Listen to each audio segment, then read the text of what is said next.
या जगामध्ये जर मानव मात्राचं वर्गीकरण केलं तर त्याच्यामध्ये 4 प्रकार दिसून येतात. ते म्हणजे पामर, विषयी, जिज्ञासू आणि मुक्त असं सांगतात.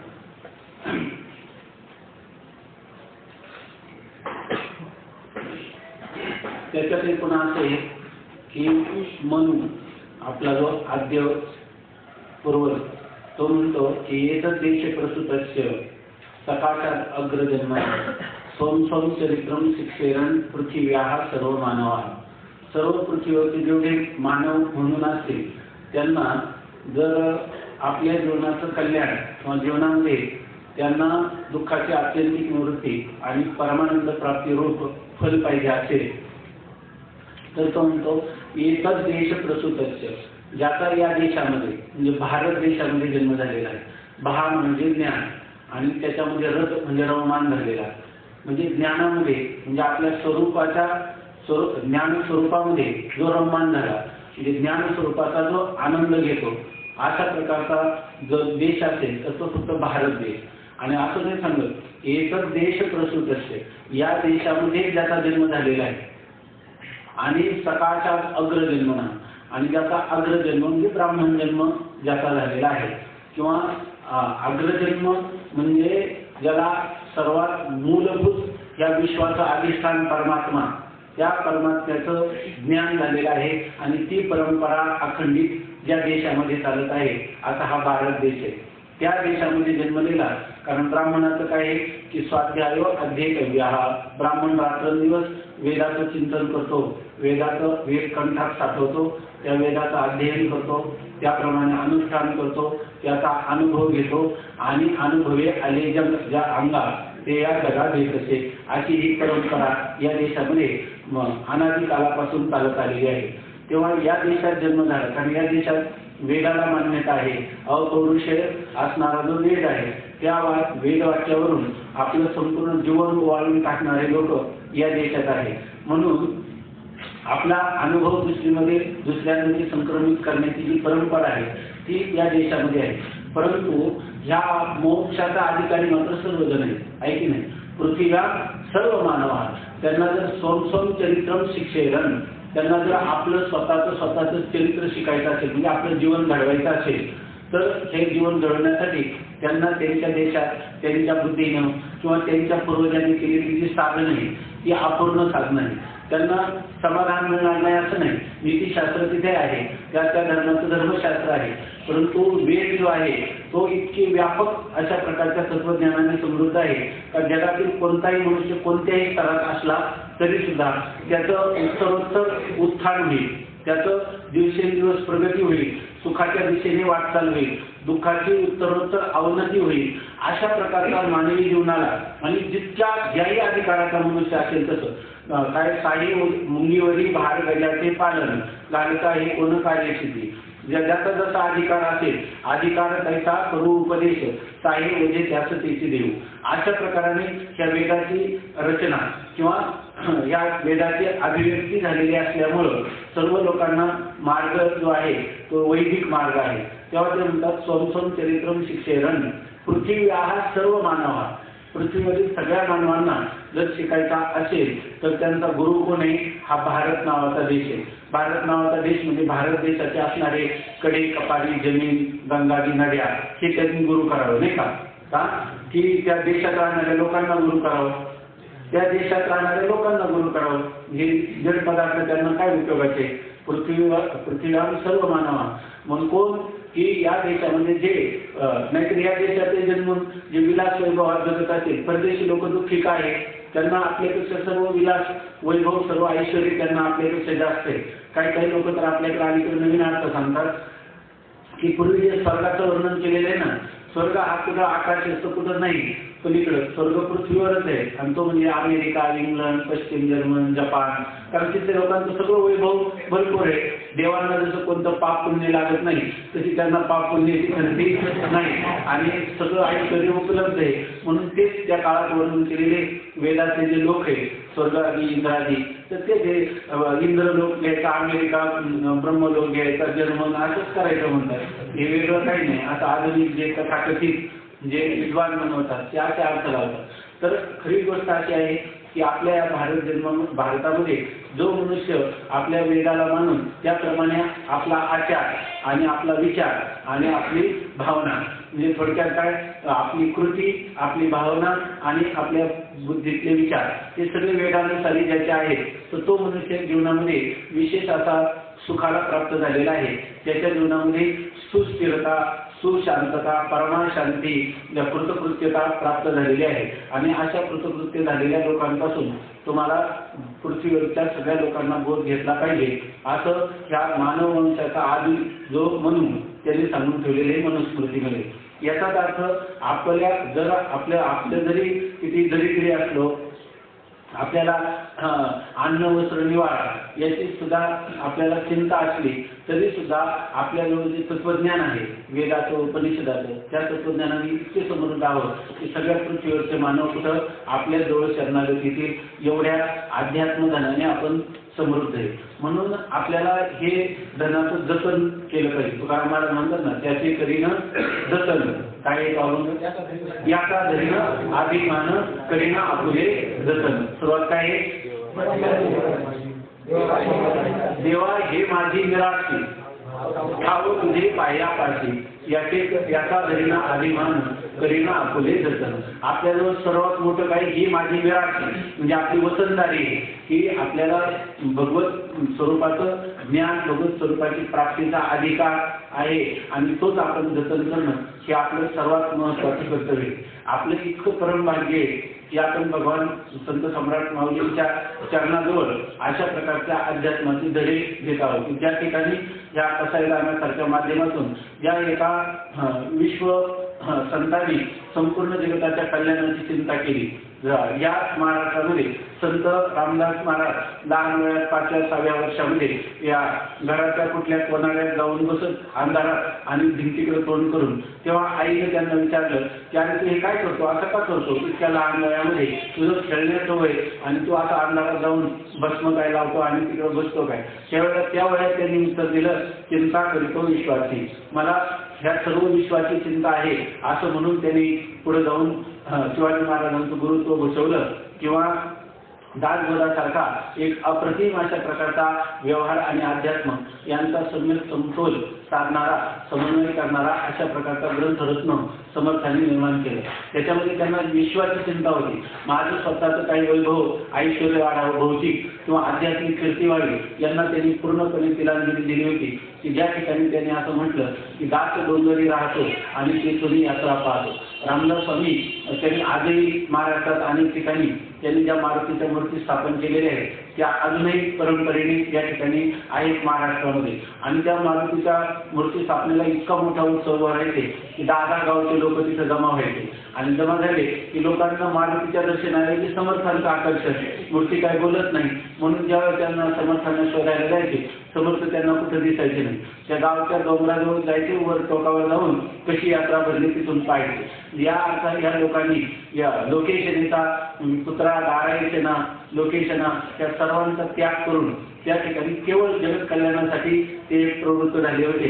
अशा प्रकारच्या असणाऱ्या अधिकारी कोटीतल्या जे अवतारी कोटीतले संत आहेत तर त्या संतांची निराशी आपल्याला आहे, त्याची वतनदारी ती परंपरा आणि संजीवन समाधीस्थ माऊलींच्या चरणाजवळ बसून आपण हे सर्व करत आहोत. म्हणजे याचा अर्थ आपली ही जबाबदारी आहे की आपल्याला जे काही वाट्याला आलं, ज्या गोष्टीनं जशी आई लहान मुलाला आपला आवडता पदार्थ अगोदर देते, त्याप्रमाणे आपल्याला प्राप्त झालेला हा आनंद याचं जर वितरण करायचं असेल तर त्याचं आपण जतन केलं पाहिजे. आणि ते जतन करण्यासाठी आपल्याला पहिल्यांदा आपला स्वानुभव आणि नंतर इतरांना त्याचं वितरण आणि अशा प्रकारचं सामर्थ्य, हे सामर्थ्य आपण माऊलीकडं नेहमी मागितलं पाहिजे. त्यासाठी आताच्या काळामध्ये ज्या वेळेला आता या काळामध्ये लोक आपण जरी काही सांगितलं, देव वगैरे या कल्पना भूतकाळ सांगतात, तर्कशुद्ध पद्धतीवर कोणती गोष्ट सिद्ध झाली पाहिजे तरच लोक स्वीकार करतात. आणि यासाठी आपल्याला जरी कोणतंही चिंतन, भक्ती सिद्धांत सांगायचं झाला, वेदांत सिद्धांत सांगायचा झाला, गीतेतल्या कर्मयोगाचं महत्त्व प्रतिपादन करायचं झालं तरी लोक शंका विचारतात. आणि त्या तर्कशुद्ध पद्धतीनं आपल्याला त्या गोष्टीचं निरूपण करता आलं पाहिजे किंवा आपल्याही मनात त्याचं समाधान करता आलं पाहिजे. थोडक्यात हा पुढचा काळ जो आहे, पूर्वीच्या काळात गुरुजींनी सांगितलं म्हणून ऐकायचं, बाबा वाक्यम प्रमाण, असा पुढचा काळ नाही. या काळामध्ये बाप दाखव नाही तर श्राद्ध कर, अशा प्रकारचा हा काळ आहे.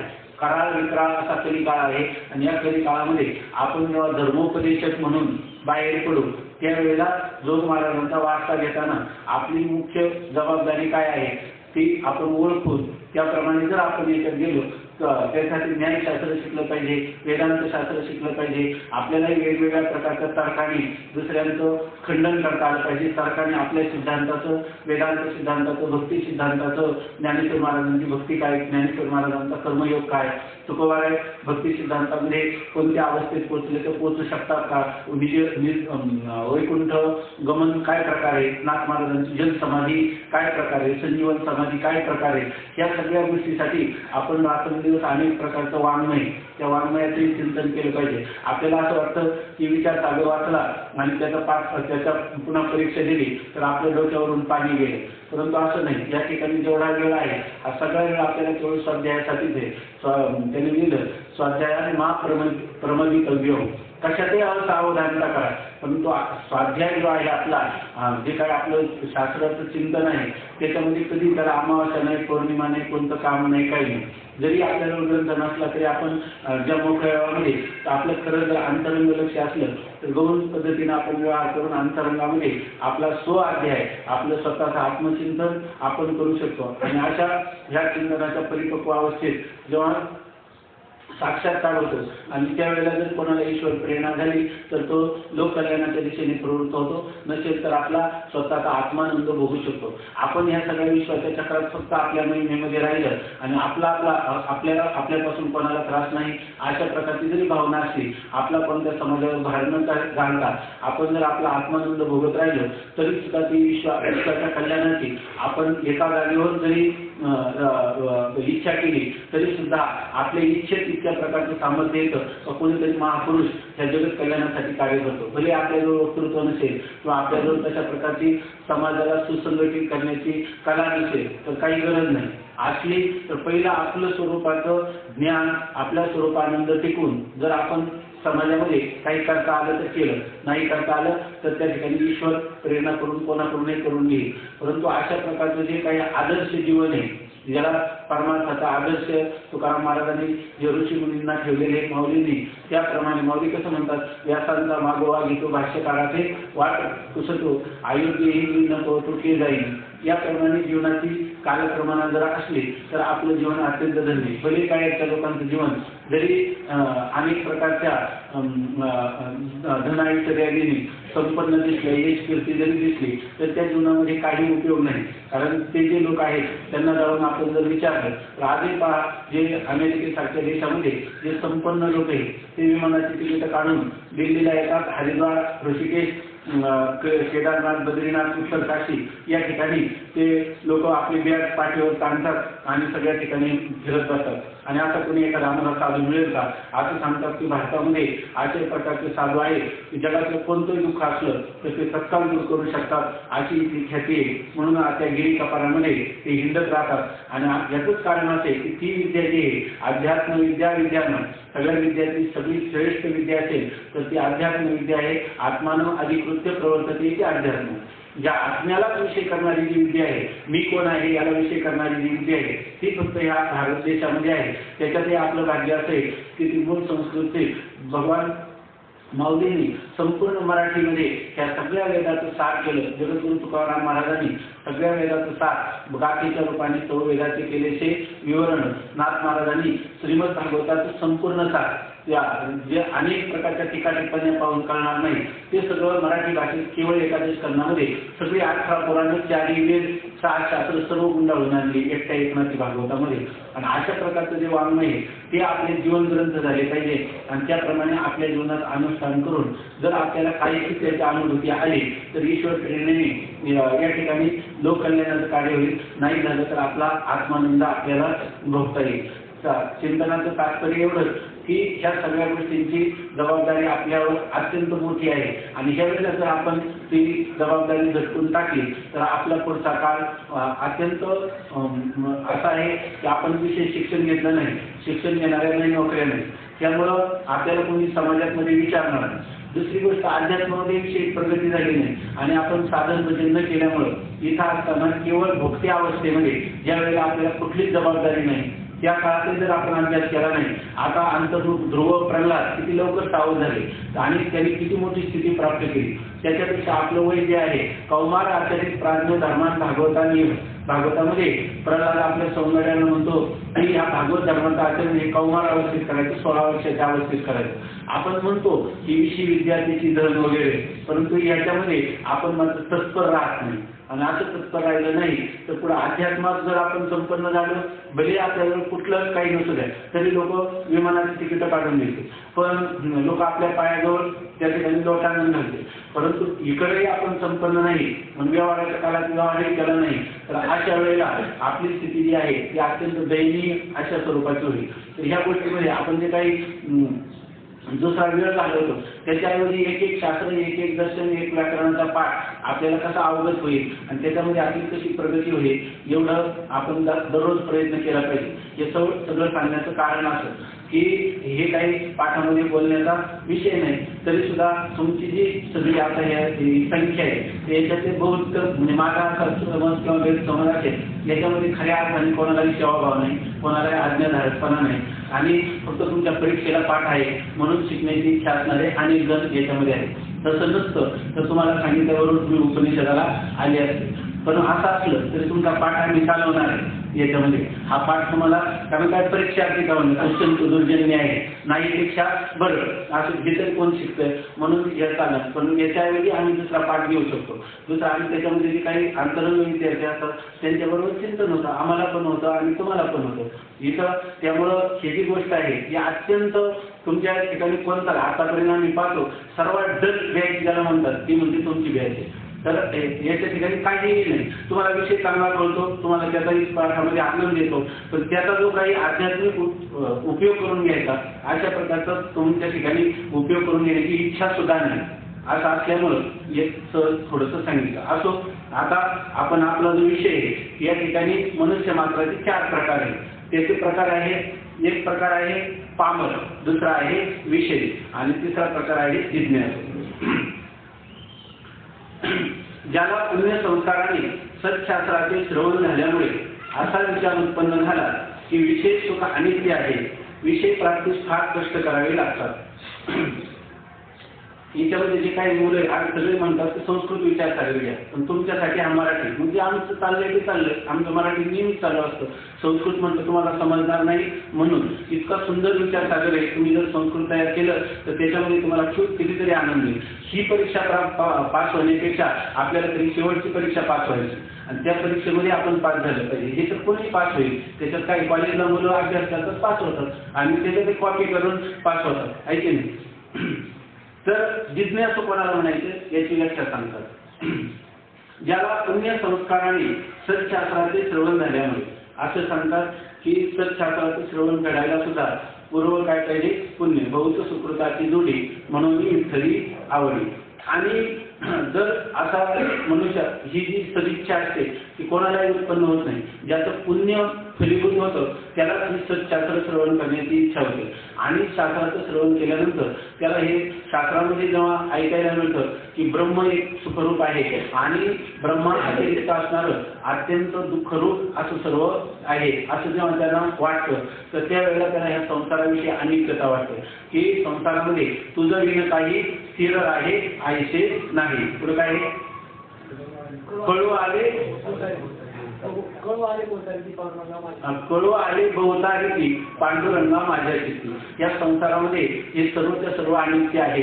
जसं वीज क्षणभर चमकावी आणि पुन्हा नाहीची व्हावी त्याप्रमाणे हे विषय सुख जे आहे ते क्षणभंगूर अशा स्वरूपाचं आहे. विषय प्राप्तीस फार कष्ट करावे लागतात. पुन्हा विषय जे काही शब्द स्पर्श रूप रस गंध या पंचविषय मिळवायचे म्हणजे सामान्य गोष्ट नाही. जर एखाद्या मनुष्याला वाटलं की मला रेडिओ ऐकतो आपलं आवडतं आणि शब्द सुख जे ते मला घ्यायचं पण माझ्याजवळ 1 रुपया नसेल अशा वेळेला मी रेडिओ कसा उभा करणार आहे की नाही. विषय सुख करायचं तरी मला कुठेतरी रोजगार हमीवर जावं लागेल आणि तिथून ते पैसे मिळवावे लागतील नंतर तिची किंमत जमावं लागेल पुण्याला जावं लागेल ते आणावं लागेल. म्हणजे विषय सुख प्राप्त करायचं म्हणलं प्राप्त करताना त्याच्या पाठीमागं कष्ट आहे. कदाचित अदृष्टाने प्राप्त झाले तर रक्षणाचे कष्ट आणि एवढं करून जरी तुम्ही सगळं म्हटले की मला रेडिओ मी घेणार आणि मी पैसे मिळवणार पुण्यात गेले आणि खिस्सा कापला आहे की नाही तर तुम्हाला रेडिओ आणता आला नाही कारण तुमच्या अदृष्टात रेडिओ नव्हता. म्हणजे जेव्हा विषय सुख प्राप्त होतं ते सुख क्षणभंगूर असतं त्याच्या प्राप्तीसाठी कष्ट पण असतात आणि शिवाय जर त्या प्राप्त व्हायचं असेल तर अदृष्टात असेल तर होईल. त्यासाठी सिद्धांत सांगितलं यद भावी तद भावी भावीचे न तर अन्यथा इथे चिंता विषज्ञ बोधो कर्म निवर्तक असं ते सांगतात की जर तुम्हाला एखादी पदार्थ प्रारब्धात मिळायचे असेल तरच मिळेल मिळायची नसली तर कितीही प्रयत्न केले तर मिळणार नाही. तर स्वामी महाराज सांगायचे की या ठिकाणी संसार हा सगळा प्रारब्धावर असतो आणि परमार्थ हा आपल्या प्रयत्नावर अवलंबून असतो. म्हणून मनुष्याने संसार सगळा प्रारब्धावर टाकावा. तुकाराम महाराज म्हणतात ना दे आम्ही केला भोगाचे सांभाळी राहिलो निराळी माना माना. अशा प्रकाराने सगळा जो काही संसार आहे तो अदृष्टाधीन आहे आणि परमार्थ हा आपल्या पुरुषार्थावर आपल्या पुरुष प्रयत्नावर अवलंबून आहे. म्हणून या ठिकाणी अदृष्टाने जरी एखादा विषय सुख प्राप्त झालं तरी रक्षणाचे कष्ट जरी आपल्याला प्राप्त झाले तर आपण परवा त्या गॅसच्या टाक्यावर अदृष्टाने प्राप्त झाल्या ऐकले नाही. रात्रीचं चोर घेऊन गेले त्याच्यामध्ये रक्षणाचे कष्ट ऐकले नाही. आता आपल्याला रात्रभर तिथं पारा ठेवावा लागतो म्हणजे रक्षणाचे कष्ट काय अदृष्टाने मिळालं तरी त्याचं सांभाळण्याचं त्याचं संरक्षण करण्याचे कष्ट आहे आणि नष्ट होतात तेव्हा तर फारच कष्ट होतात आणि त्या टाक्या गेल्या ते टाक्या होत्या तोपर्यंत काही नाही जणू काही सगळ्यांना सुतकच पडलं तिथं असं. कारण गेल्याचं फार विवेकाचं काय होतं फार दुःख होतं. काल उपनिषदामध्ये गेलं प्रियम त्वाम रोचती प्रिय वस्तू जी असते ना आपल्याला वाटतं आनंद आहे पण दुःखात जेव्हा वियोग होतो तर तेव्हा प्रियम त्वाम रोचती प्रिय वस्तू जी आहे ज्या प्रिय विषय आपल्याला जो आहे अनुकूल वाटतो तर तो विषय जेव्हा त्या विषयाचा जेव्हा वियोग होतो त्यावेळेला तो रोचते. वेदाचे द्रष्टे ऋषी जे सांगतात की बाबा कोणावर प्रेम करू नको कोणावरही सुखबुद्धी विषयाच्या ठिकाणी करू नको आणि केली तर ती तुला एक दिवस रडवल्याशिवाय राहणार नाही आणि नष्ट होता तेव्हा तर फारच कष्ट होतात. अशा रीतीने सर्व काळ विषय सुख अनंत दुःखाने जात आहे.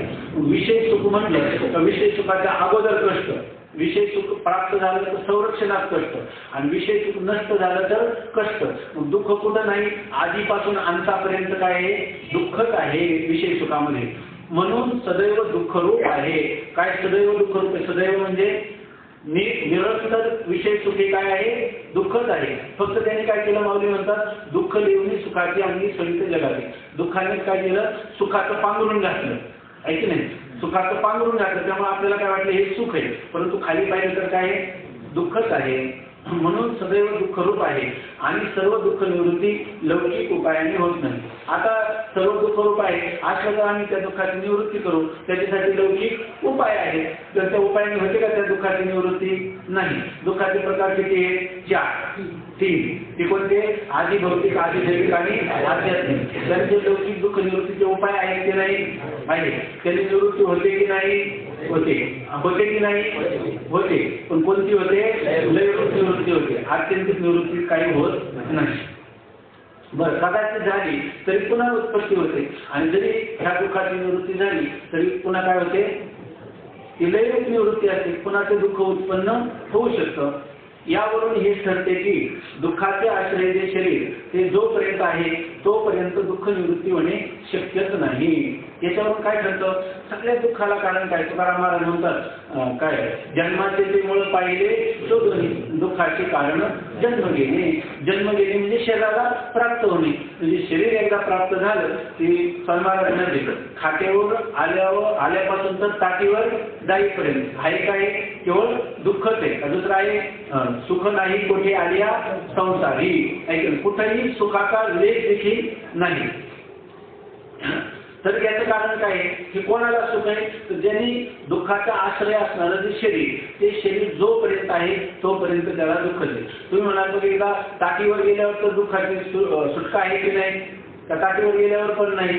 कारण काय, जशा वासनेने जन्म ठेवला पुन्हा वासनेच्या संगे काय जन्म घेण्याला आधी वासनेच्या संगे पुन्हा जो वासनाप्रमाणे जन्म घेणार म्हणजे शरीर घेणार आणि हे चक्र कुठपर्यंत चालत राहणार, कधीपासून चालत आलं माहिती आहे का, किती जन्म झाला फेरा गणित नाही की दाता पडिलो आवर्ती भोवरा ओळखा थोर माया झाली ना, अशा प्रकारची याची स्थिती आहे. किती वेळा जन्म यावे किती व्हावे पचित हुनवणी जीव घ्याला शरण गेला विठोशी, अशा प्रकारचे चक्र. आणि हे पुढं किती दिवस चालत राहील, जोपर्यंत ब्रह्मज्ञान होत नाही तोपर्यंत हे तुम्ही इंद्र व्हा की चंद्र व्हा, पण मनुष्य व्हा की कुणी एखाद्या किड्याच्या जन्माला जा, पण जन्म मरण परंपरा चालू आहे. पुनरपी जननम पुनरपी मननम पुनरपी जननी जठरे शयनम य संसारे खंडुसारे कृपया अपारे पाहिजे मुरारे.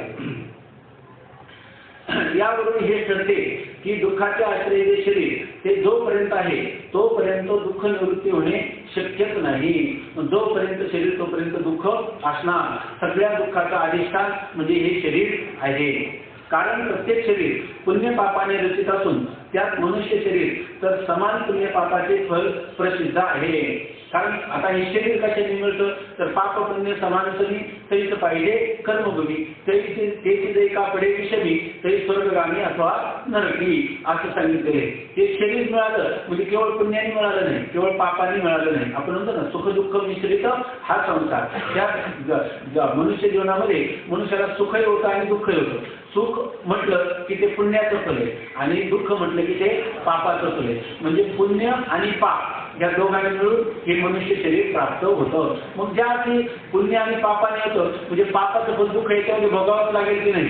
जगी सर्व सुखी असा कोण आहे, जगामध्ये कोणीही सुखी पूर्ण सुखी हे असा असणार नाही. एकदम अज्ञानी मनुष्य सुखी असला तर त्यांनी परवा सांगितलं स्वामी महाराजांनी का एक मनुष्य आश्रमात आला त्या ब्रह्मप्रकाश स्वामींच्या जवळ आणि त्यांनी सांगितलं कसं चाललंय, त्यामुळे इतका आनंद आहे आपल्या कृपेने की मला पत्नी अनुकूल पुत्र अनुकूल भरपूर धन घर दार कीर्ती असं जगामध्ये मला कुठलंच दुःख कशाला म्हणतात हे मला माहीतच नाही. त्यामुळे हट तू निघून जा म्हणे आताच्या मूर्खा, तुला संसारात दररोज दुःख भोगतो ते दुःख सुद्धा कळत नाही, त्याला सुख समजतो, तर तू अजून कधी जागा व्हायचा आणि हे दुःख तुला कधी करायचं, तू आमचं गिरायक नाही इथून चालता हो असं त्याला सांगितलं. तर असे लोक सोडलं तर या जगामध्ये आता कोणीही पूर्ण सुखी नाही. आणि ते जे सुखी म्हणतात ते सुद्धा काय आहे, त्यांचं अज्ञान आहे, भ्रम आहे. प्रत्येक शरीर पुण्य पापाने रचित असून त्यात मनुष्य शरीर तर समान पुण्य पापाचे फल प्रसिद्ध आहे. याच्याविषयी शंका येईल किंवा पुण्य आणि पाप आणि त्याच्यात एक पुण्य पाप समानसमी असं माणसाला योजना करून करता येते का, पुण्य आणि पाप हे सारखं. बरं पुण्य आणि पाप सारखंच असलं तर सगळ्यांना सारखं दुःख सारखं सुख होईल का नाही, कारण सगळ्यांचं समान पुण्य पाप आहे. तर त्याच्याविषयी महाराजांनी वर्णन केलं की जरी वजन सारखं असलं आहे की नाही, पण एकामध्ये काय कठीण असा दगड ठेवला आणि एकामध्ये मोठी काय ठेवली कापूसाची ती गोळा करून ठेवला, तर दोन्हीचं वजन सारखे. पण कापसाचा म्हणजे काय तंतूंचा तारातुरा एकत्र केला, घनदाट काय घनवट काय दगड आहे.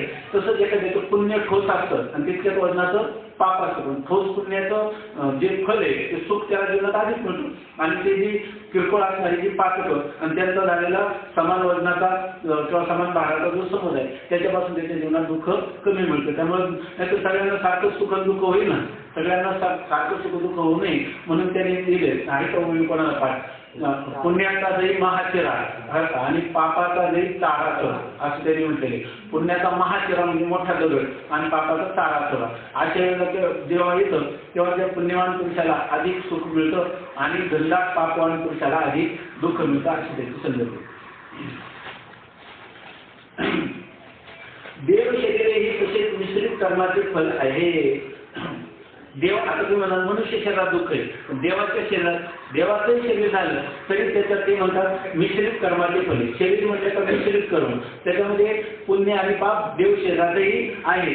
केवळ पुण्याचे नाही, देव शरीर काय केवळ पुण्याने प्राप्त झाले नाही, ती मिश्रित कर्माने प्राप्त झाली म्हणजे पुण्य आणि पाप. कारण त्यांनाही आपल्याहून श्रेष्ठ देवाचे ऐश्वर्य पाहून दुःख होते. आता जर त्यांना जर केवळ पुण्याचं शरीर असतं तर दुःख कधीच झालं नसतं. पण इंद्रा ब्रह्मपदम ब्रह्मा विष्णुपदम विष्णू शिवपदम वांछती असं सांगितलं ना. त्या ठिकाणी इंद्राचं शरीर जर पुण्याने प्राप्त झालं तर दुःख होऊ नये. पण इंद्राला विचारलं कसं काय तर तो तर अत्यंत दुःखी असतो. म्हणून म्हणतात ना तुकाराम महाराज इंद्र पदाधिक भोग भोग नव्हे तो भोग रोग स्वर्गीच्या अमर वांछिताची देवा मृत्यू रोगी व्हावा जन्म महा नारायण नामे हो जीवनमुक्त असं तीर्थाने अनंत गाऊ गीती असं ते म्हणतात. याचाच अर्थ असा की त्यांचं जे शरीर आहे तेही मिश्रित कर्माचं फल आहे, केवळ पुण्याचे नाही. कारण त्यांनाही आपल्याहून श्रेष्ठ देवाचे ऐश्वर्य पाहून दुःख होते. इंद्रातील देवांना दैत्य दानवांचे भय होत असल्याचे शास्त्रात वर्णन आहे. आता इंद्रातील देवांना तर त्यांच्यापेक्षा त्याला म्हणतात क्षयातिशय दोष म्हणजे काही एकटक आहे. त्या इंद्राला काळजी काय लागली त्या पुण्याची पावती सरे सवित्रपणाची उठी उतरे येऊ लागली मागारे मृत्यू लोका जैसा वेशा भोगी तोडावेची मग दाडे त्यांचे लाजीरवाणी शिक्षितांचे काय सांगो अशी त्याची स्थिती. ते तर मुक्ता स्वर्गलोकम विशाल खेळ पुण्य मध्य लोकम विशंती एवं त्रय धर्म म्हणून प्रपन्ना गटागतम काम कामा बनले अशा प्रकारची त्यांची स्थिती आहे. त्यामुळं त्यांना एक दुःख काय आहे ते क्षय त्या पदात पुण्य आहे तोपर्यंत राहणार हे एक दोष आहे. आणि अतिशय म्हणजे काय त्यांच्या सापेक्ष त्यांना त्यांच्या मनुष्याला काय त्याच्यापेक्षा मोठं सुख दिसलं तर आपलं सुख लगेच वाढावं. आपण जसं म्हणतो एखादा पायी चालत असताना वाटतं सायकलवाला मनुष्य जर गेला तर सायकल असती तर बरं झालं असतं. सायकल मिळाली तर काय मोटरसायकल असतील त्याच्यानंतर मारुती मोटार नंतर कोणती भारी गाडी जी निघाली जिला फुगा येतो नाही जरी ऍक्सिडेंट झाला तरी तिला काही होत नाही तर ती असते तर बरं झालं असतं. म्हणजे ते मिळालं तर समाधानी आहे त्याच्यामध्ये.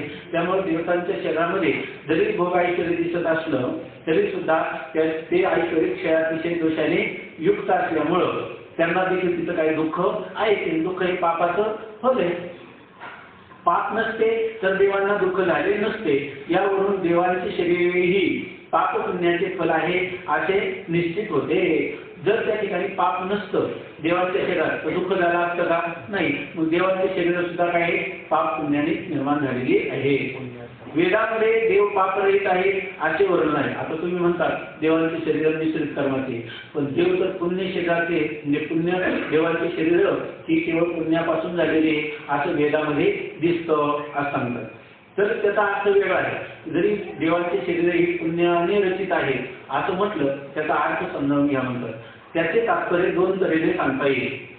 देवांची शरीर पुण्याचे आहे याचं वेदाचं तात्पर्य कळलं पाहिजे. म्हणून काय एक शब्दच घ्यायचे नाही. वक्तुर इच्छा तात्पर्य वाक्याचा त्याच्यात काय इच्छा किंवा वाक्याचा काय अभिप्राय आहे याला म्हणतात तात्पर्य. तेव्हा देवाचे शरीर पुण्याने रचित आहे या म्हणण्यामध्ये वेदाचं काय तात्पर्य ते सांगतात. दोन प्रकाराने सांगतात. एक त्यांना कोणत्याच कर्माचा अधिकार नसल्यामुळे त्यांच्या कर्मापासून पातकोत्पत्ती होत नाही म्हणून ते पापरहित आहे. आता काय आहे त्याचे पाप आणि पुण्य कुठे आहे फक्त मनुष्य देहामध्ये. मनुष्य देहाला फक्त काय आहे हे नियम आहे वेदाचे नियम. या ठिकाणी ज्ञानेश्वरी कोणी वाचली पाहिजे ज्ञानेश्वरी माणसाने वाचली पाहिजे आहे की नाही. ज्ञानेश्वरी वाचली नाही तर माणसाला काय म्हणते होतं ना वाचील तो ज्ञानेश्वरी वाचील तो वाचेल काय ज्ञानेश्वर वाचेल तो वाचेल. हे कोणाचं अपसगळे सांगितलं जातं, कोण वाचतं हे कुत्रे वाचत नाही, माहिती नाही. त्यांच्यासाठी हा नियम पण नाही किंवा तुम्ही ज्ञानेश्वरी का वाचले नाही, फक्त माणसासाठीच आहे गाथा ज्ञानेश्वरी चिंतन. म्हणून म्हणतात की जर कोणी एखाद्या जशी इतर प्राणी मनुष्य इतर प्राणी त्यांना हा नियम नाही, कारण त्याचे ते अधिकारीच नाही. तसं देव सुद्धा याचे अधिकारी नाही.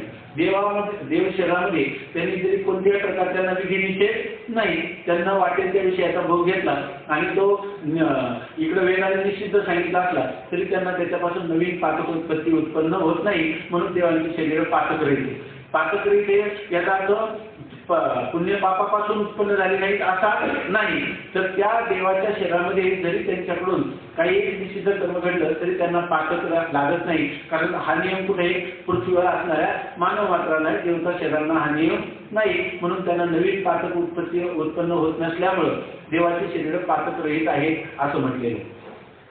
म्हणून ते पाप रहित आहे. पण इतकी गोष्ट खरी की पूर्वजन्मातील केलेल्या पातकांचे फल त्यांना देव शरीरात भोगावे लागते. आता नवीन पातक उत्पन्न होत नाही, पण पूर्वजन्मी केलेली पातक त्या पातकांचं फल याच ठिकाणी त्यांना भोगावं लागतं. म्हणून त्यांना हा जय प्राप्त झाला ना. दुसऱ्या रीतीने असे की इंद्रादी देवांची शरीरे अधिक पुण्य व न्यून पाप यांनी रचित आहे. आता काय अजून दुसरं देवांची शरीर ही पुण्यात्मक आहे, देवांच्या शरीरात पातक नाही असं जे म्हणतात त्याचं कारण काय की ती शरीर प्राप्त होताना पुण्याचा अधिक आणि पाप कसं आहे कमी. इंद्रादी देवांची शरीरे अधिक पुण्य व न्यून पाप यांनी रचित आहे. त्याच्यामध्ये काय पातकाचा भाग कमी आहे आणि अधिक भाग पुण्याचा आहे. त्या पुण्याधिकामुळे स्वर्गा पुण्यात्मके पापे जायचे आणि पापात्मके पापे नरका जायचे. माते देणे पाहिजे ते शुद्ध पुण्य. की कोणाला हे शुद्ध पुण्य मिळतो? एक पापात्मक पाप करणारे नरकाला जातात, पुण्यात्मक पाप करणारे स्वर्गाला जातात. आणि परमात्म्याला प्राप्त होणार कोणतं शुद्ध पुण्य? वेदांत श्रवण. हेच पुण्य आहे ना, काही दुसरं काही पुण्य घ्यायला. वेदांत श्रवण हेच त्याला लागणारं पुण्य. त्या पुण्याधिक्यामुळे वेदात देवांचे शरीरे पापरहित असे म्हटले आहे. त्याचं काय आहे ते म्हणतात की देवांची शरीर ही काय आहे पुण्यात्मक आहे असं म्हणण्याचं कारण एक तर त्याच्यामध्ये पुण्य अधिक आहे आणि पाप कमी आहे. आणि दुसरं मला सांगायचे की जर समजा एखाद्या लोक काय म्हणतात वारकऱ्याची आळंदी ऐकी नाही, वारकऱ्याची आळंदी म्हणतात ज्याच्यात येणारे लोक काय सगळे राहणारे कोण आहेत सगळे वारकरी म्हणून आळंदी देवाची ऐकी नाही असं म्हणतात. बरोबर ना, कारण अधिक लोक इथं काय वारकरी राहतात, दुसरे लोक राहत नाही का, इथं मुस्लिम राहत नाही का, ख्रिश्चन राहत नाही का ऐकी नाही. इतकंच नाही तर आळंदी देवाची तर आळंदी चोराची असं एक नाव आहे. म्हणजे तिथं काय सज्जन लोक राहत नाहीत का? सज्जन लोक राहतात, परंतु चोराची का, चोराची संख्या त्या ठिकाणी अधिक आहे. की ह्या आळंदीचे का त्या आळंदीचे काय माहिती.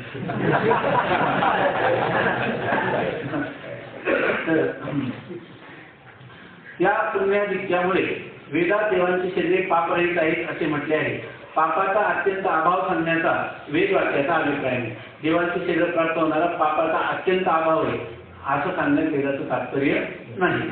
लौकिकातही ज्या गावात पुष्कळ ब्राह्मण असतात त्या 6 ब्राह्मणाचा गाव असे म्हणण्याची वैवाट आहे. तसेच सर्प पशु पक्षी यांची शरीरे मिश्रित कर्माची फल आहेत. तसे म्हणतात एका म्हणून म्हणतात देवांची शरीर पुण्याची तर पाप कमी असताना जसा हा गाव ब्राह्मणाचा म्हणजे त्याच्यामध्ये काही दुसरे लोक राहत नाहीत का, दुसरे लोक राहतात. त्याप्रमाणे त्या देवता शरीरात देखील काय पापाचा संबंध आहे, परंतु ते पाप न्यून आहे.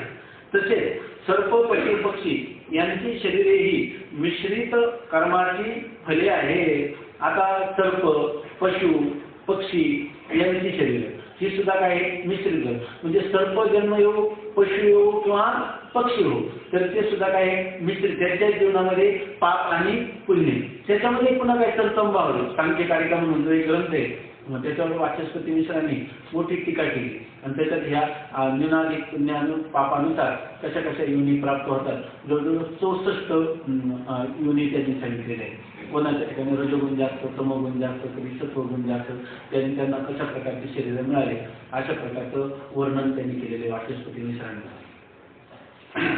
तर सर्प किंवा पशु हे सुद्धा पुण्य पापाचे होते. पण सगळ्याच पशूंना पक्ष्यांना सारखंच सुख आणि दुःख होतं का मिश्रित कर्मापासून?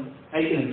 जो कुत्रा मोठ्या अँबेसिडर गाडीत बसून जातो आणि एका कुत्र्याला सारखे हाड ऐकून घ्यावी लागते, ऐकून काय मिळत नाही. याचं काय त्याच्यातही एका त्याचं थोडं पुण्य ऐके नाही. पूर्वजन्मामध्ये पुण्य आणि याचं कुठंतरी पापाचं अधिक पुण्याचा जरी तारा तुला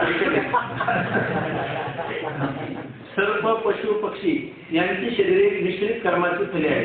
कारण त्यांनी सांगितलं की एक कुत्रा काल परवा पण तरी सांगितलं की त्या कुत्र्याला दररोज 500 रुपये खर्च आहे त्या मालकाचा. कारण त्यात जे दुःख होते ते पापाचे फल आणि उत्तम अन्नदानापासून आणि मैथुनापासून जे सुख होते ते पुण्यफल आहे.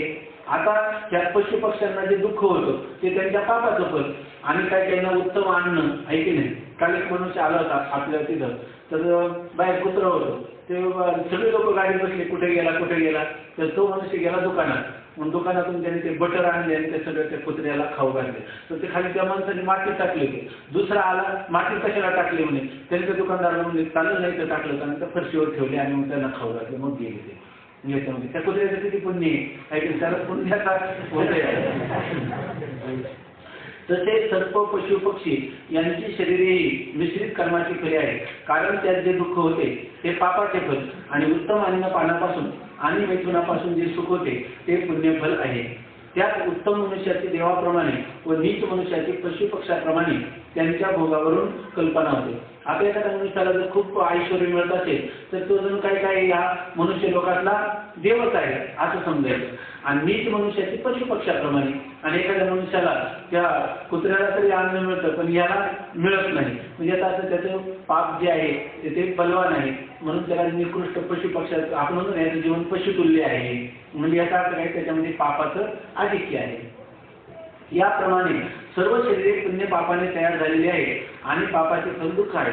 जेवढी शरीर आहे ती सगळी पुण्य पापापासूनच उत्पन्न झालेली आहे आणि पापाचं फल म्हटलं की दुःख. म्हणून जोपर्यंत शरीर आहे तोपर्यंत दुःखाची अत्यंत निवृत्ती होणे शक्य नाही. आता बघा ही मालिका लागली, आता ही सुरू झाली, बाकीचं सगळं विसरून जायचं आतापर्यंत झालेलं. परंतु एवढी जर गोष्ट आहे हे काय आहे मी कालच सांगितलं की या ठिकाणी आपल्याला कीर्तन प्रवचन किंवा लोकांना एक विचार सांगतात. एवढं जर आपले 2-4 पानं पाठ असतील तर आपल्या कीर्तनात 15 मिनिटाचा विषय काय नाही. तर या गावचे लोक दुसऱ्या गावाला येत नाही सहसा, त्यामुळे काही आपल्याला काय सांगण्यासाठी हा विषय आपल्याला एक चांगल्या प्रकाराने कळून घ्यायचा हा म्हणजे आपण दुसऱ्याला पण कळून देऊ शकतो. तर सांगतात असं हीच मालिका सांगायची जोपर्यंत आता इतकं सांगितलं आपण आहे की नाही. हे प्रवचनच झालं, पाठ थोडंच आहे. जोपर्यंत शरीर आणि आपल्याला पाठ पाहिजे पण नाही आहे की नाही, आपल्याला हे प्रवचनच पाहिजे. जोपर्यंत शरीर आहे तोपर्यंत दुःख हे राहणार. सर्व दुःखाचं अधिष्ठान कोण आहे? शरीर आहे हे आतापर्यंत सिद्ध झालं.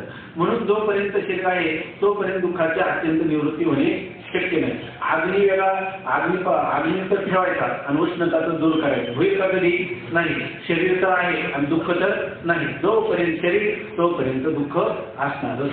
कदाचित हल्लीचे शरीर नष्ट झाले तरी प्रारब्धातील पुण्य पापाने पुन्हा दुसरे शरीर प्राप्त होईल. समजा हे शरीर आहे आपलं, हे शरीर जरी आपलं गेलं तरी या शरीरात केलेल्या पुण्य पापाने दुसरं शरीर आपल्याला प्राप्त होणार.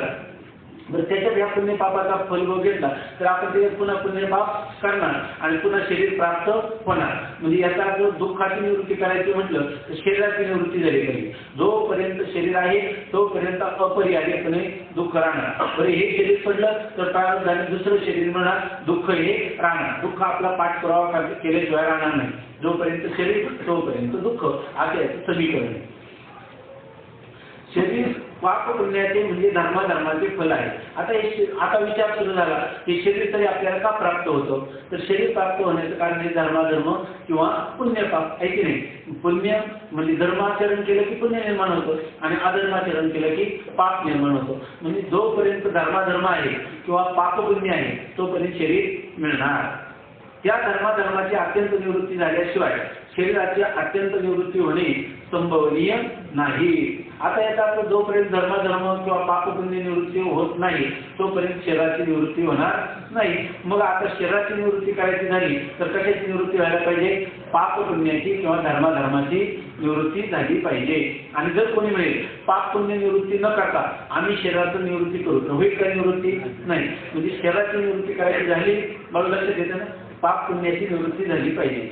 त्या ही जी परंपरा आहे ना ही अध्यात्म रामायणामध्ये वाल्मिकी ऋषींनी लिहिलेली, त्याच्यामध्ये रामगीता नावाचा अध्याय 44-45 क्रमांकाचा मला वाटतं काय अध्याय अध्यात्म रामायण, त्याच्यामध्ये ही जी दिलेली परंपरा ही ग्रंथकारांनी दिलेली थोड्याशा फरकाने।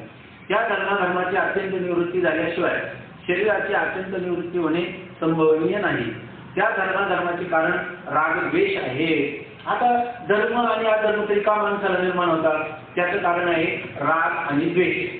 राग म्हणजे ते सांगतात आता संस्कृतात प्रीतीला राग म्हणतात। राग म्हणजे क्रोध, आपण म्हणतो मनुष्य रागावला, तर आपण जेव्हा हे पारिभाषिक राग शब्द वापरतो तर राग शब्दाचा अर्थ आहे प्रीती, राग शब्दाचा अर्थ स्नेह, आसक्ती, प्रेम असा त्याचा अर्थ आहे।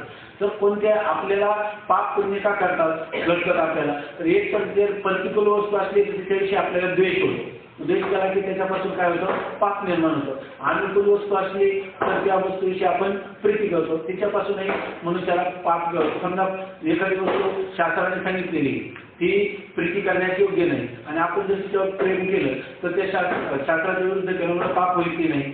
किंवा एखादी गोष्ट आहे आणि त्या गोष्टीचा कोणाचा द्वेष करायचा नाही आणि त्याचा आपण द्वेष केला तर त्यापासून पाप निर्माण होईल की नाही? होईल। म्हणून हे जे धर्म आणि अधर्म निर्माण होतात याला कारण काय आहे? तर रागद्वेष आहे। संस्कृतात प्रीतीला राग म्हणतात। त्या रागद्वेषाच्या नाशापासून धर्माचा नाश होणार नाही। आता काय ठरलं? धर्माचा नाश झाला तर शरीर, पण धर्म कशामुळे होतात? राग आणि द्वेष। आपण का म्हणून त्या पदार्थाकडे प्रवृत्त होतो? राग द्वेषामुळे। जर त्या पदार्थाविषयी अनुकूलता वाटली तर राग होतो आणि प्रतिकूलता वाटली तर द्वेष होतो आणि मग आपण त्या संबंधाने काहीतरी कर्म करून बसतो आणि त्याच्यापासून आपल्याला धर्म किंवा अधर्म, पाप अथवा पुण्य हे निर्माण होतात आणि पाप पुण्य निर्माण झाले की पाप पुण्याचं फल शरीर माहिती नाही, ते भोगायला लागतं, ते शरीर धारण करावं लागणार, अपरिहार्यपणे धारण केल्याशिवाय दुसरा पर्याय नाही। मग आता जर तुम्हाला धर्माचा नाश करायचा असेल तर कशाचा नाश झाला पाहिजे?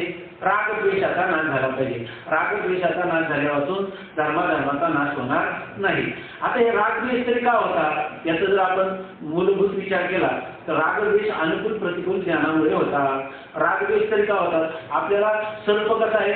प्रतिकूल वाटतो आहे की नाही, आणि पक्वान कसं अनुकूल वाटतं, म्हणून आपण काय करतो? त्याच्याकडे आपली प्रवृत्ती होते। म्हणजे राग आणि द्वेष ही जे निर्माण होतात आपल्याला ते पदार्थ निद्रिताच्या तेजेशी सापतेशी पूर्वशी झोपलेला असल्यावर आपल्यासारखं हुशार सर्प आहे की पैशाचा ढीग आहे याचं आपल्याला माहिती आहे का? जाग झाल्यावर जर सर्प पाहिला तर लगेच चमकन उडी मारतो आहे की नाही, आणि धन जर निघालं तर कोणी पाहिलं की नाही कशा रीतीनं कोणाला न कळता यावं असं करतो आहे की नाही। शिकायचं काय झालं? धन हे अनुकूल आहे, सर्प प्रतिकूल आहे, ज्ञान झालं तेव्हाच पुढे त्याच्याविषयी रागद्वेष झाले की नाही, बरोबर आपलं त्याच्याविषयी धर्म उत्पन्न झाले। याचा अर्थ रागद्वेष आपलं राग आणि द्वेष निर्माण कशामुळे झाले एवढं विचार करायचा। राग आणि द्वेष कशामुळे निर्माण झालं? अनुकूल ज्ञानामुळे राग निर्माण झाला आणि प्रतिकूल ज्ञानामुळे द्वेष निर्माण झाला। म्हणजे धर्माला कारण आहे रागद्वेष आणि रागद्वेषाला कारण काय आहे? अनुकूल आणि प्रतिकूल ज्ञान। म्हणजे अनुकूल ज्ञान हे रागाला कारण आहे, प्रतिकूल ज्ञान हे द्वेषाला कारण आहे। म्हणजे आता आपल्याला जर या ठिकाणी रागद्वेषांचा नाश करायचा असला तर काय झालं पाहिजे? कशाचा नाश झाला पाहिजे? अनुकूल प्रतिकूल ज्ञानाचा नाश झाला पाहिजे। ज्या पदार्थाविषयी आपणास सुखात हेतू आहे असे वाटते त्याच्या ठिकाणी अनुकूल ज्ञान होते। जो पदार्थ आपल्याला सुखाला कारण वाटतो त्याच्याविषयी काय वाटतं? अनुकूल म्हणजे हवा, हा आपल्याला मिळावा असं वाटतं, आणि ज्या पदार्थापासून दुःख होईल असे वाटते त्याच्या ठिकाणी प्रतिकूल ज्ञान होते। आणि हा अमुक एक पदार्थ आहे, लहान मुला सुद्धा विस्तवावर हात लावत नाही किंवा माशी सुद्धा विस्तवावर बसत नाही कारण तो प्रतिकूल आहे असं ज्ञान असतं आहे की नाही। पण ज्याने आपल्याला दुःख वाटतं त्याच्याविषयी प्रतिकूल ज्ञान होतं आणि ज्याने आनंद होईल असं वाटतं त्याच्याविषयी अनुकूल ज्ञान होतं। त्या अनुकूल प्रतिकूल ज्ञानाच्या नाशावातून रागद्वेषाचा नाश होणार नाही. मग जर आपल्याला रागद्वेषाचा नाश करायचा असला तर काय केलं पाहिजे? अनुकूल आणि प्रतिकूल ज्ञानाचा नाश झाला पाहिजे. त्या अनुकूल प्रतिकूल ज्ञानात भेद ज्ञान कारण आहे. आता हे अनुकूल आणि प्रतिकूल ज्ञान कुठून आलं? तर पहिल्यांदा भेद काढा. हे धन आहे आणि हा सर्प आहे असं भेद ज्ञान झाल्यामुळं सर्प अनुकूल आहे, प्रतिकूल आहे आणि धन अनुकूल आहे असं वाटलं. म्हणजे अनुकूल अनुकूल प्रतिकूल ज्ञानाला कारण कोण आहे? भेद ज्ञान. पहिल्यांदा दोन पदार्थ वेगळे असं वाटलं तरच मग तो पदार्थ प्राप्त व्हावा किंवा त्याची निवृत्ती व्हावी. तो अनुकूल आहे किंवा प्रतिकूल आहे असं ज्ञान होतं. म्हणजे अनुकूल प्रतिकूल ज्ञानाला कारण कोण आहे? भेद ज्ञान. आणि जोपर्यंत आपल्याला अनुकूल प्रतिकूल ज्ञानाचा नाश करायचा झाला तर भेद ज्ञानाचा नाश केल्यापासून अनुकूल प्रतिकूल ज्ञानाचा नाश होणार नाही. दोन पदार्थ वेगळे म्हणून की आपल्याहून वेगळे आहे हो महाराज. पण आता प्रारंभ आहे ते म्हणतात की आपल्याहून भिन्न नाही. आपला स्वतःच्या विषयी राग आहे का द्वेष आहे? रागही नाही, आपलं स्वरूपच आहे की नाही. आपल्या स्वरूपावरून जेव्हा दुसरे भिन्न पदार्थ असतात मग ते अनुकूल किंवा प्रतिकूल वाटतात. हा तर खरा वेदांताचा सिद्धांतच आहे. आता सध्या एवढं चिंतन करायचं की तो पदार्थ आपल्याहून भिन्न तर वाटतो परंतु तो आपल्या सुखाला कारण होईल, तो आपल्या दुःखाला कारण होईल असं जे वाटतं. पहिल्यांदा ते दोन पदार्थ कळले की नाही, आपल्याहून भिन्न आहे असं कळलं की नाही. ते पदार्थ आपल्याहून भिन्न आहे आणि परस्पराहून सुद्धा काय आहे? भिन्नच आहे. मी घटाला पाहतो म्हणजे घटद्रष्टा घटाहून भिन्न आहे की नाही आणि दोन घट सुद्धा परस्परामध्ये भिन्न आहे. मग आपलं ज्ञान कोणतं आहे? भेद ज्ञान आहे की नाही. भेद ज्ञान झाल्यानंतर ते आपल्याला अनुकूल किंवा प्रतिकूल असं ज्ञान होतं. म्हणजे अनुकूल प्रतिकूल ज्ञानाचा जर नाश करायचा असेल तर त्याला कशाचा नाश झाला पाहिजे? भेद ज्ञानाचा नाश झाल्यापासून अनुकूल प्रतिकूल ज्ञानाची निवृत्ती होणार नाही. त्या अनुकूल प्रतिकूल ज्ञानात भेद ज्ञान कारण आहे. आपल्या स्वरूपावरून भिन्न पदार्थाच्या ठिकाणी अनुकूल प्रतिकूल ज्ञान होते. आपलं स्वरूप जे आहे ते अनुकूल आहे का प्रतिकूल आहे? जर आपल्याला कुष्ठरोग झाला तर आपल्याला कधीतरी वाटतं का आता हे कुष्ठरोग झाला तर हे जे शरीर आहे हे नको का? कुष्ठरोगाला सुद्धा आपलं शरीर तितकंच आवडतं जे एखाद्या जरा सौंदर्याचं जगातलं मोठं हे मिळालं काय पारितोषिक मिळालं त्याला आपल्या शरीराविषयी जेवढा गौरव आहे तेवढा गौरव कोणाला आहे? याला पण आहे की नाही. अनुकूल प्रतिकूल ज्ञान नाही ते त्याला अनुकूलच आहे. म्हणजे अनुकूलच आहे ते आपलं स्वरूपच आहे. त्या स्वरूपाचा त्यागच करता येत नाही. बरं तुम्ही म्हणले किती तर त्याचा त्याग करता येतो का? नाही. त्याच्याविषयी अनुकूलही नाही आणि प्रतिकूलही नाही. म्हणजे आपल्या स्वतःच्या स्वरूपाविषयी अनुकूल आणि प्रतिकूल ज्ञान नाही. आपल्या स्वरूपावरून जर भिन्न पदार्थ असेल म्हणजे आपल्या स्वरूपावरून वेगळा पदार्थ असेल तर त्याचेच फक्त हा पदार्थ आपल्याला अनुकूल किंवा हा पदार्थ आपल्याला प्रतिकूल असं ज्ञान होतं. आपल्या स्वरूपावरून भिन्न पदार्थाच्या ठिकाणी अनुकूल प्रतिकूल ज्ञान होते. आत्मस्वरूपाच्या ठिकाणी अनुकूल प्रतिकूल ज्ञान होत नाही. मग आज आहे ना मला फार प्रतिकूल वाटतं असं कोणी म्हणतं का? आज मला फारच अनुकूल वाटतं म्हणजे कोणाला माझा मी अनुकूल वाटतो का? माझा मी नित्यच अनुकूल आहे की नाही. आणि माझा मी कधीच प्रतिकूल नाही. म्हणजे सापेक्ष अनुकूल प्रतिकूल ज्ञान माझ्या ठिकाणी कसा नाही. तो का म्हणायचा आहे देव आहे तैसा आहे मी माझा आहे ते ऐकलं. त्याच्यामुळे स्वतःचे आत्मस्वरूप अनुकूलही नाही आणि प्रतिकूलही नाही. आपल्या स्वरूपावरून भिन्न पदार्थाच्या ठिकाणी अनुकूल प्रतिकूल ज्ञान होते. आत्मस्वरूपाच्या ठिकाणी अनुकूल प्रतिकूल ज्ञान होत नाही.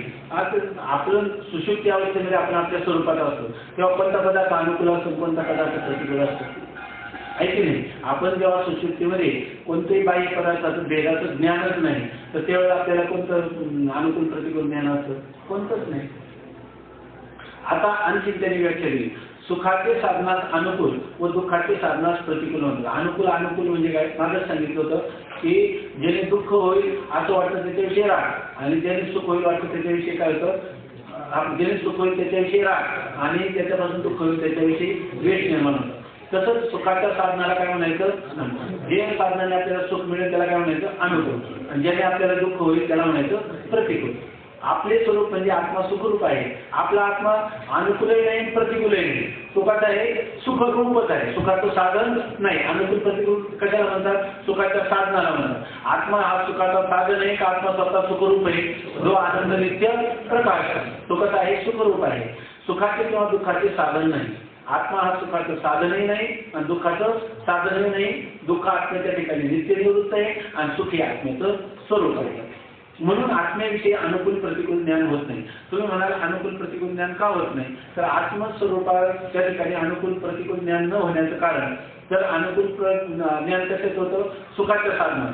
सुखाच्या साधनाला अनुकूल म्हणतात आणि दुःखाच्या साधनाला प्रतिकूल म्हणतात. आत्मा सुखरूपच आहे, तो सुखाचं साधन नाही, म्हणून त्याच्याविषयी अनुकूल प्रतिकूल ज्ञान होत नाही. आपल्याहून भिन्न पदार्थाच्या ठिकाणी अनुकूल प्रतिकूल ज्ञान होते. आपल्याला हे अनुकूल प्रतिकूल ज्ञान जेव्हा होतात तेव्हा आपल्या स्वरूपाहून भिन्न पदार्थाच्या ठिकाणीच होतात. तेव्हा भेद ज्ञानाच्या नाशावातून अनुकूल प्रतिकूल ज्ञानाचा नाश होत नाही. आता आपण कुठपर्यंत आलो होतो, अनुकूल प्रतिकूल ज्ञानाचा नाश झाला पाहिजे, पण अनुकूल प्रतिकूल ज्ञानाला कारण कोण आहे, भेद ज्ञान. भेद ज्ञानाचा नाश होत नाही तोपर्यंत अनुकूल प्रतिकूल ज्ञानाचा नाश होत नाही. त्या भेद ज्ञानात आत्मस्वरूपाचे अज्ञान कारण आहे. भेद ज्ञानाला कारण काय आहे, आता हे सगळं भेद ज्ञान का होतं, तर आपला भेद ज्ञान होण्याला कारण काय आहे, आपल्या आत्मस्वरूपाचं अज्ञान. जर आपल्याला हा सर्पाचं जर रज्जू रूपाने कळला असता तर हा सर्प याचा भ्रम झाला असता का. तसं भेद ज्ञान का झालं आपल्याला, आपण आधी स्वरूप आत्मा आहे हे जर कळलं असतं तर भेद दिसला असता का. सर्व काय मस्त परतरम नान्यता असं म्हटलं असतो, माझ्याशिवाय या जगात काहीच नाही, सर्व खलु इदम ब्रह्म असं म्हटलं असतं. सर्व यद अयम आत्मा किंवा काय म्हटलं असतं, सर्व कोण आहे, मीच आहे की नाही असं आपण म्हटलं असतं. म्हणत नाही याचा अर्थ काय, आपल्याला अजून त्या आत्मस्वरूपाचे ज्ञान नाही, म्हणजे याचा अर्थ काय होतं, आपल्याला अनुकूल प्रतिकूल ज्ञान होणार. त्याला कारण काय, आपल्याला मूळ भेद ज्ञान आहे. कारण भेद ज्ञानाचं कारण जे आहे अज्ञान, ते जोपर्यंत आहे तोपर्यंत भेद ज्ञान हे होतच राहणार. तेव्हा भेद ज्ञानाची निवृत्ती करायची झाली तर आत्मस्वरूपाच्या अज्ञानाची निवृत्ती केली पाहिजे. आणि एकदा उतरंडीवर अनेक मडके असतात आहे की नाही, आणि त्याच्यामध्ये जर एखाद्याला सांगितलं एकाच वेळेला सर्व मडके जे आहे ते सर्व मडके तो इकडं तिकडं पांगवून टाकले पाहिजे. एकाच वेळेला एकदाच हात लावायचा आणि सगळी मडके साथीच्या साथी मडक्याची उतरंडी आहे ती लगेच पांगली गेली पाहिजे. तर आता कोणी बुद्धिमान पुरुष आहे, एक बोट लावल्यावर सगळी उतरंड पालखी होऊच शकत नाही आहे की नाही, असं कधी होणंच शक्य नाही. हा तर खालचं मडकं जे आहे हे एकदा पाडलं की आपोआप सगळे विखरून जातील आहे की नाही. तसं हे एवढी दुःख परंपरा आहे. सगळ्या दुःखाचं अधिष्ठान कोण, शरीर. शरीर कुठपर्यंत मिळत राहणार, जोपर्यंत पाप पुण्य धर्माधर्म आहे तोपर्यंत. धर्माधर्म कुठपर्यंत होत राहणार, जोपर्यंत रागद्वेष आहे तोपर्यंत. रागद्वेष कुठपर्यंत होत राहणार, अनुकूल प्रतिकूल ज्ञान आहे तोपर्यंत. अनुकूल प्रतिकूल ज्ञान कुठपर्यंत होत राहणार, भेद ज्ञान आहे तोपर्यंत. भेद ज्ञान कुठपर्यंत राहणार, आत्मस्वरूपाचं अज्ञान आहे तोपर्यंत. ऐक नाही. आता पुढं काय आहे की माझं पुढं काही नाही, आता थांबली माझी ऐक नाही. एका जर आत्मस्वरूपाचं अज्ञान गेलं तर वरचे सगळीच्या सगळी दुःख परंपरा भेद परंपरा आपोआप नाहीशी होईल. तेव्हा भेद ज्ञानाच्या नाशावातून अनुकूल प्रतिकूल ज्ञानाचा नाश होत नाही. त्या भेद ज्ञानात आत्मस्वरूपाचे अज्ञान कारण आहे. भेद ज्ञानाला कारण काय, आत्मस्वरूपाचं अज्ञान. त्या आत्मस्वरूपाच्या अज्ञानाचा नाश यथार्थ आत्मज्ञानाने होईल. मग जर ते आता जे ज्याच्या अज्ञानाने वाचतं ते त्याच्या ज्ञानाने, मग आत्मस्वरूपाच्या अज्ञानाने ही दुःख परंपरा आहे, मग ती कशाने निवृत्त होईल. रज्जूच्या अज्ञानाने सर्प वाचला, मग तो काय होईल, तर शुक्तीच्या ज्ञानाने निवृत्त होईल आहे की नाही. तो रज्जूच्याच अज्ञानाने शुक्तीवर काय रजत भासलं तर त्या रजताची निवृत्ती करायची काय झाली, की शुक्तीच्या अज्ञानाने वाचली, मग शुक्तीच्या ज्ञानाने ती काय होईल, ते रजत निवृत्त होईल. तसं आत्मस्वरूपाच्या अज्ञानामुळं हे सर्व सुख परंपरा आहे, तर आत्मस्वरूपाचं ज्ञानाने ते काय होईल, निवृत्त होईल. आत्मस्वरूपाच्या अज्ञानाचा नाश यथार्थ आत्मज्ञानाने होईल. मग जर आपल्याला ही सर्व दुःख परंपरा टाळायची असेल तर मार्ग काय आहे, आत्मस्वरूपाचं ज्ञान. हात मार्ग का दुसरा काय मार्ग आहे, नान्य हा पंथा विद्येते आहे नाही, तमेव विदित्वा अतिवृत्ती मिळते, नान्य हा पंथा विद्येते आहे नाही. जवळजवळ अशीच सरणी रामगीतेत श्रीरामचंद्रांनी लक्ष्मणास अध्यात्म ज्ञानाचा उपदेश करताना सांगितले आहे. त्यातही रागद्वेषापासून रागद्वेषापासून कर्म कशाने होतं, रागद्वेषापासून कर्मापासून शरीर, पुन्हा शरीरापासून रागद्वेष असे सारखे चक्र चालू आहे. व याच कारण आत्मस्वरूपाचे अज्ञान हेच वेदांत शास्त्रात सर्व प्रपंच आणि त्या प्रपंचाचे ज्ञान आत्मस्वरूप अज्ञानामुळे आहे असा नगारा वाचतो आहे. त्यांनी ह्या अध्यात्म रामायणाचा उल्लेख करून सांगितलं हे जे चक्र आहे, जोपर्यंत तुम्हाला अज्ञान असणार तोपर्यंत भेदज्ञान, तोपर्यंत भेदज्ञान झालं की तुम्हाला अनुकूल प्रतिकूल ज्ञान, राग द्वेष, धर्माधर्म, पुन्हा शरीर प्राप्त झालं तर पुन्हा तुमच्याकडून कर्म घडतच राहणार, त्याच्यामध्ये पाप पुण्य निर्माण होणार, पुन्हा शरीराला प्राप्त झाले तर पाप पुण्य. आत्मस्वरूपाचा अज्ञान जोपर्यंत आहे तोपर्यंत या जन्ममरण परंपरेचा, दुःख परंपरेचा, अनर्थ परंपरेचा नाश व्हायला दुसरं कोणतंही साधन नाही. आता थोडक्यात त्यांनी सांगितलं ही परंपरा. संसार दुःखात कारण शरीराला कारण धर्माधर्म किंवा पाप पुण्य, धर्माधर्मात किंवा पाप पुण्यात कारण रागद्वेष, रागद्वेषात कारण अनुकूल प्रतिकूल ज्ञान, अनुकूल प्रतिकूल ज्ञानात कारण वेदज्ञान, आणि वेदज्ञानात कारण अज्ञान आहे की नाही. आता ह्या दुःख परंपरेचं सांगितलं. नवी